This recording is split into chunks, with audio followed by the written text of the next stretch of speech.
Elle vous filme pas les visages et elle filme tout le monde, ne vous inquiétez pas. S'il vous plaît. Bonjour, ça va? Est-ce que je vous sers des pâtes? Oui.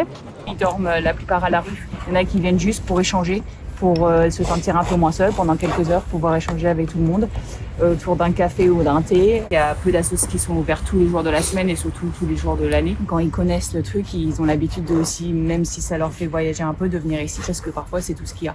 Là, on va aller récupérer des invendus de pain dans une boulangerie partenaire. On a plusieurs boulangeries partenaires dans le 18e et dans le 19e. Là, on va à Cours du Maroc pour récupérer des invendus s'ils ont des invendus. C'est un peu la loterie. Bonjour, c'est pour l'association Les Petits Déj Solidaires. Les invendus aujourd'hui? Merci beaucoup, monsieur. Voilà, c'est grâce à ces personnes que l'association a survécu et qu'on peut assurer nos services tous les matins. Fort aimable, je vous remercie. Je vous souhaite une bonne journée. À la prochaine. On a des baguettes. Parfois, ils nous donnent aussi des petites viennoiseries. Non, là, ce sera essentiellement du pain, des baguettes et des pains d'hiver.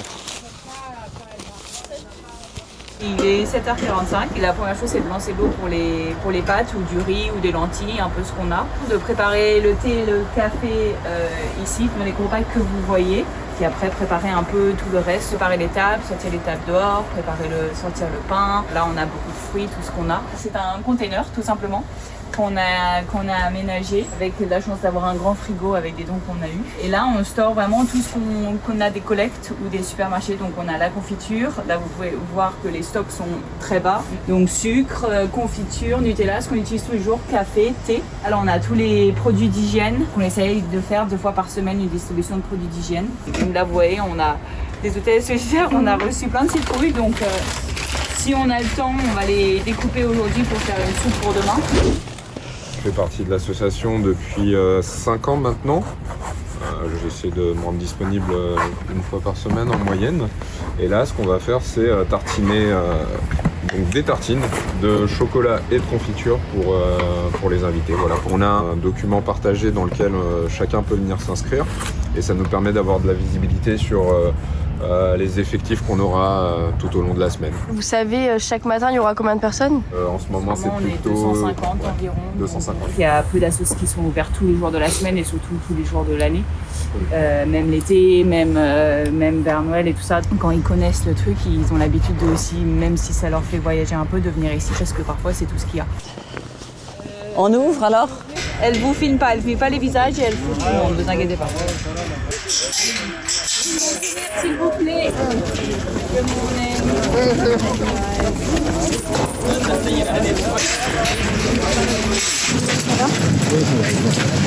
Allez, on va commencer.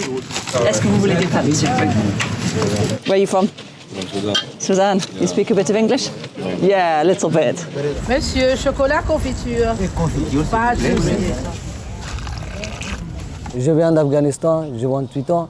Ça fait 10 ans que je suis en France. Et là, je viens pour passer à 10 minutes ou 15 minutes pour prendre une tasse de café au thé. Voilà, pour commencer mon journée, pour attaquer la journée. Bien sûr que ça fait plaisir. Sinon, personne ne va bouger de sa maison, on est dans la roue déjà. Ça fait combien de temps que tu viens ici le matin? Presque 2 mois déjà. On n'a pas les moyens de payer, ouais. Merci le bénévole qui travaille ici et pour nous aider. J'ai découvert en fait les petits déjeuners solidaires à l'époque du confinement. Puis petit à petit en fait je me suis familiarisé au lieu et en fait j'ai beaucoup apprécié. Il y a aussi des migrants, il y a des demandeurs d'asile et des personnes aussi qui ont une trajectoire de vie qui fait qu'elles se sont retrouvées dans une précarité. Il y en a qui viennent juste pour échanger, pour se sentir un peu moins seul pendant quelques heures, pouvoir échanger avec tout le monde. Ils dorment la plupart à la rue. Donc en fait pour nous c'est peut-être rude, on a froid pendant 2 heures le matin, mais pour eux ça leur apporte énormément. Je trouvais toujours des excuses, pas de temps, trop de travail, trop ci, toujours un truc à faire. Et finalement avec le confinement, c'est vrai que ça a tout remis à zéro. Oui, besoin de me sentir utile, d'apporter quelque chose à quelqu'un, d'apporter un sourire à quelqu'un juste en lui servant le repas le plus important de la journée, on va dire, même si ça sonne un peu niais. Et voilà, et depuis c'est devenu une habitude et ça me fait du bien autant que ça fait du bien à ceux qui en bénéficient, je pense.